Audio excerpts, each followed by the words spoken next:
আমরা মনে করি যেসব জিনিস আমাদের সুখী করবে তার একটি সারাংশ আল্লাহ এই আয়াতে তুলে ধরেছেন। এই যে এইসবের পেছনে তোমরা ছুটে চলো, একজন শিশু মনে করে সে সুখী হবে যখন সে খেলাধুলা করবে, আর একটু বড় হলে মনে করে বিনোদন পেলে সুখী হবে, আর একটু বড় হলে মনে করে নিজেকে সুন্দর দেখালে অথবা সুন্দর কিছুর পাশে থাকলে সে সুখী হবে, আর একটু বড় হলে মনে করে কিছু একটা করে দেখাতে পারলে নিজেকে সুখী মনে হবে, তারপর আরো বড় হলে মনে করে অনেক টাকা পয়সা উপার্জন করতে পারলে সুখী হবে। সারা দুনিয়ার মানুষ তারা যে ধর্মেরই অনুসারী হোক না কেন, যখন কেউ কোনো বাড়ি ক্রয় করতে পারে তখন মনে করে যে আমি জীবনে কিছু একটা অর্জন করতে পেরেছি। যদি না পারে, তখন আপনি যদি জিজ্ঞেস করেন তুমি কি চাও, আমি যদি কোনো সম্পদ অর্জন করতে পারতাম। তারা ভাড়া বাসায় বাস করে, তারপর সুন্দর কোনো বাড়ির সামনে দিয়ে যখন ড্রাইভিং করে যায়, এমনকি এটা যদি ছোট একটা বাড়িও হয়, মনে মনে ভাবে ইস, যদি এরকম একটি বাড়ির মালিক হতে পারতাম, ব্যাপারটা খুব সুন্দর হতো, ব্যাপারটা খুব সুন্দর হতো। রিয়েল এস্টেট ওয়েবসাইটে গিয়ে বিভিন্ন ধরনের বাড়ির সুন্দর সুন্দর ফটোগুলো দেখতে থাকেন। আপনি হয়তো ভাবছেন ৩-৪ বছর পর অন্য কোনো শহরে যাবেন, কিন্তু আপনি এখন থেকে ওই শহরের বিভিন্ন বাড়ির ছবি দেখতে শুরু করেন। বউকে ডেকে বলেন, এই দেখো দেখো, এই বাড়ির বেডরুমটা দেখো, এই বাড়ির বাইরের অংশটা দেখো। আর আপনি নিজেকে থামিয়ে রাখতে পারেন না, আল্লাহ আমাদের ভিতরে এটা দিয়েছেন। এটা হলো আয়াতের অর্ধেক। ব্যাপারটা ভালো, কারণ আমিও আমার নির্ধারিত সময়ের অর্ধেক পর্যন্ত এসেছি। এটা হলো আয়াতের অর্ধাংশ।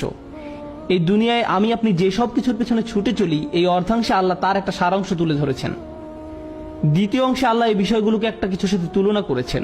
আমি আশা করছি আপনারা গভীর মনোযোগ দিয়ে শুনবেন। আমি জানি সাউন্ড সিস্টেমে প্রচুর সমস্যা হচ্ছে, আমি আশা করছি আপনারা শেষ অংশটুকু মনোযোগ দিয়ে শুনবেন, কারণ সুখের সন্ধানে ছুটে চলা এই বিষয়গুলোর জন্য এই অংশেই রয়েছে আল্লাহর পক্ষ থেকে হেদায়েত বা পথ নির্দেশনা। আল্লাহ বলছেন, কামাসালিল গাইসি আজাবাল কুফফারা নাবাতুহু। দুনিয়ার উপমা হলো বৃষ্টির মতো। আরবিতে বৃষ্টির জন্য যে শব্দটি ব্যবহৃত হয় তা হলো মাতার, কিন্তু গাইস শব্দের অর্থ হলো পরিমাণ মতো বৃষ্টি। এত বেশি নয় যার ফলে জমিনে বন্যা সৃষ্টি হয়, আবার এত কমও নয় যার কারণে জমিনে গাছ জন্মাবে না। একেবারে পরিমাণ মতো বৃষ্টি। আর এই ধরনের বৃষ্টিকে বলা হয় গাইস। এই জন্য যখন আমরা আল্লাহর কাছে বৃষ্টির জন্য দোয়া করি, আমরা সালাতুল ইস্তিগফার আদায় করি। কারণ আমরা যেমন তেমন বৃষ্টির জন্য দোয়া করছি না, আমরা দোয়া করছি গাইসের জন্য। আমরা পরিমাণ মতো বৃষ্টির জন্য দোয়া করছি, কারণ খারাপ বৃষ্টির কারণে মানুষ মারা যেতে পারে, বন্যা হয়ে যেতে পারে, এই বন্যা আপনাকে মেরে ফেলতে পারে। আল্লাহ আকাশ থেকে পাথর বৃষ্টিও বর্ষণ করতে পারেন। তাই আপনি গাইস চাইবেন যে বৃষ্টি প্রাণের সঞ্চার করে। তো আল্লাহ বলছেন, দুনিয়ার যেসব কিছুর পেছনে তোমরা ছুটে চলো তার উপমা হলো পরিমাণ মতো বৃষ্টির মতো। আজাবাল কুফফারা নাবাতুহু। যে কৃষক জমিনে বীজ বপন করে, সে এই বৃষ্টি দেখে দারুণ খুশি, কারণ এই বৃষ্টির ফলে তার জমিনে ফসল ফলবে। এই উপমায় একটা সুন্দর চিত্র অঙ্কন করা হয়েছে। কৃষকের জন্য আরবিতে যে শব্দটি ব্যবহার করা হয় তা হলো কুফফার। এখন আমরা সাধারণভাবে কাফের শব্দের একটা অর্থ জানি। কাফের শব্দের অর্থ কি? অবিশ্বাসী। কিন্তু এই আয়াতে কাফের শব্দের অর্থ এটা নয়। সূরা হাদীদের এই আয়াতে কুফফার শব্দের অর্থ হলো যে জমিনে বীজ লুকিয়ে রাখে। এই কুফফার শব্দের শাব্দিক অর্থ, একজন অবিশ্বাসীকে এই জন্য কাফের বলা হয় কারণ সে সত্যকে লুকিয়ে রাখে, এই জন্যই তাকে কাফের বলা হয়। যাই হোক, একজন কৃষককে সারা বছর ধরে অনেক পরিশ্রম করতে হয়। সর্বপ্রথম কোন কাজটা তাদেরকে করতে হয়? বীজ বপন করতে হয়। এটাই প্রথম কাজ। তারপর তাদেরকে জমিনের মাটি ঠিক করতে হয়, পানি দিতে হয়, কীটনাশক ব্যবহার করতে হয় এবং নিশ্চিত করতে হয় যেন জমিনে যথেষ্ট সূর্যের আলো পড়ে। এই সব কিছু তাদের করতে হয়। কিন্তু সর্বপ্রথম তাদের যা করতে হয় এবং সবচেয়ে পরিশ্রমের যে কাজটি তাদের করতে হয় তা হলো বীজ বপন করা, যখন তারা কুফফার থাকে। আল্লাহ এই পর্যায়টিকে উল্লেখ করেছেন কারণ এটাই সবচেয়ে পরিশ্রমের কাজ। আর এই সময় কৃষক তার পরিশ্রমের কোনো ফলাফল দেখতে পান না। তিনি জানেন না এই বীজ থেকে আসলে চারা গজাবে কিনা, অথবা পোকামাকড় এই বীজটা খেয়ে ফেলবে কিনা। তিনি জানেন না বৃষ্টি হবে কিনা। তিনি কিছুই পূর্ব থেকে জানেন না। আর বিষয়টা আমাদের মতো নয়। আমি প্রায় এই উদাহরণটা দিয়ে থাকি। আপনি যদি কোনো চাকরি করে থাকেন, তাহলে আপনি মাসে একবার বা দুইবার বেতন পেয়ে থাকেন, কেউ কেউ অথবা প্রতি সপ্তাহে বেতন পেয়ে থাকেন। কৃষক কতবার বেতন পায়? বছরে একবার। তাকে সারা বছর পরিশ্রম করতে হয়, তারপর সম্ভবত বছর শেষে তার পরিশ্রমের ফলাফল পাবে। তাকে পরিশ্রম ঠিকই করতে হবে, কিন্তু ফসল পেতেও পারে, আবার নাও পেতে পারে। এখন লোকটি সপ্তাহের পর সপ্তাহ জুড়ে পরিশ্রম করে যায়, তারপর একদিন ঘুম থেকে জেগে উঠে দেখে ফসলের জন্য পরিমাণ মতো বৃষ্টি হয়েছে। সে কি তখন খুশি হবে? হ্যাঁ, সে খুশি হবে। এক সময় সে দেখতে পায় বীজ থেকে চারা গাছ গজিয়েছে, গাছগুলো এখনো বড় হয়নি। যখন পরিপক্ক হবে তখন হয়তো সেগুলো উচ্চতায় তাকেও ছাড়িয়ে যাবে, কিন্তু এখন সেগুলো সবেমাত্র গজিয়েছে, আর তাতেই সে অত্যন্ত খুশি। তারপর আল্লাহ বলেন, সুম্মা ইয়াহিজু, তারপর তা পেকে যায়। আমি আপনাদের বলছিলাম যখন পরিপক্কতা লাভ করে তখন সেই গাছগুলো উচ্চতায় তাকেও ছাড়িয়ে যায়। যখন ফসল পরিপক্কতা লাভ করে তখন একজন কৃষকের কি করা উচিত? আপনারা কৃষক নন, কেউ কেউ হতে পারেন, আমি জানি না, কেউ কি এমন অঞ্চল থেকে এসেছেন? যখন ফসল পরিপক্কতা লাভ করে তখন আপনারা কি করেন? তখন ফসল সংগ্রহ করতে হয়, ফসল কেটে ফেলতে হয়। কিন্তু আয়াতটি এখানে একটা অদ্ভুত মোড় নিয়েছে। আল্লাহ এখানে বলেননি এরপর সে ফসল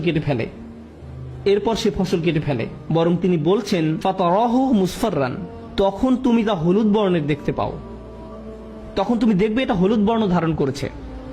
এখন এটা বুঝতে পারা গুরুত্বপূর্ণ, কোন কৃষকই নির্বোধ না হলে তার ফসলকে হলুদ বর্ণ ধারণ করতে দিবে না। এখানে ধান বা গম গাছের কথা বোঝানো হয়নি। সবুজ থাকা অবস্থায় সেটা কেটে ফেলবে। যখন এটা ফ্রেশ থাকে, হলুদ বর্ণ ধারণ করা মানে গাছ মরে গেছে বা মরে যাওয়ার পথে আছে। তারপর আল্লাহ বলেন সুম্মা ইয়াকুনু হুতামান, এরপর তা হুতাম বা খড়কুটা হয়ে যায়। হুতাম হলো যা জমিনে খড়কুটা হয়ে পড়ে থাকে, যার প্রতি আমাদের কোনো মনোযোগ নেই। হেঁটে যাওয়ার সময় আপনার পায়ের নিচে পড়লে খটাস করে শব্দ হয়, কিন্তু আপনি এর প্রতি গুরুত্ব দেন না। যেমন শুকনো পাতা আপনার পায়ের নিচে পড়লে আপনি এভাবে বলেন না, ও আমি দুঃখিত, খেয়াল করিনি। আপনি এভাবে বলেন না, কারণ এটা শুধু অর্থহীন আবর্জনা। হুতাম শব্দের শাব্দিক অর্থ হলো যা আপনার পায়ের নিচে পড়ে, যার প্রতি আপনি কোনো গুরুত্বই প্রদান করেন না। এই উদাহরণটি দেয়া হয়েছে যেন আমরা আমাদের জীবনটাকে উপলব্ধি করতে পারি। আমি এখনো এই উদাহরণটি ব্যাখ্যা করিনি, শুধু এটা বর্ণনা করলাম। প্রথম আকাঙ্ক্ষাটি কি ছিল? খেলা করা। কোনো খেলনা নিয়ে খেলা করার পূর্বে আপনি আপনার সন্তানকে খেলনার দোকানে নিয়ে গেলেন, ব্যাপারটা খারাপ হয়তো, তবু আপনি নিয়ে গেলেন। সে খেলনার দোকানের শেলফে রাখা খেলনাগুলোর দিকে চোখ বড় বড় করে তাকিয়ে থাকে। আপনি যদি তাকে অন্যদিকে নিয়ে যান, তবুও সে তার মাথা সেই খেলনার দিকেই ফিরিয়ে রাখে। আপনার হাত থেকে ছুটে যেতে চায়। সে ইতিমধ্যে ভাবতে শুরু করে দিয়েছে সে কিভাবে ওই খেলনা ধরে রেখেছে, ওইটা নিয়ে খেলছে, তার মুখ ঘষছে, আর সব মজার মজার কত কি করছে। সে ইতিমধ্যে এটা কল্পনা করা শুরু করেছে। তাই সে আপনার কাছে বায়না ধরেছে, আম্মু প্লিজ ওইটা, প্লিজ আম্মু ওইটা আমাকে কিনে দাও প্লিজ। তাই আপনি খেলনাটি কিনে ব্যাগে রাখেন আর তাকে বলেন বাসায় যাওয়ার আগে এটা বের করতে পারবে না। সে গাড়ির পেছনের সিটে বসে খেলার ব্যাগটি হাতে ধরে রাখে আর বারবার ব্যাগের মুখটা একটু একটু ফাঁকা করে খেলনা আছে কিনা দেখে। তারপর এক সময় বের করে আনে। না আমি বলেছি এখন না, কিন্তু তবুও তার প্রত্যাশার কোনো কমতি নেই। ভাবতে থাকে ও এটা দিয়ে খেলতে পারলেই চরম মজা হবে। আপনার বাচ্চাকে একটা খেলনার ব্যাগ দিয়ে রাখুন যেটা এখনো খোলা হয়নি, তারপর ব্যাপারটা ভিডিও করুন।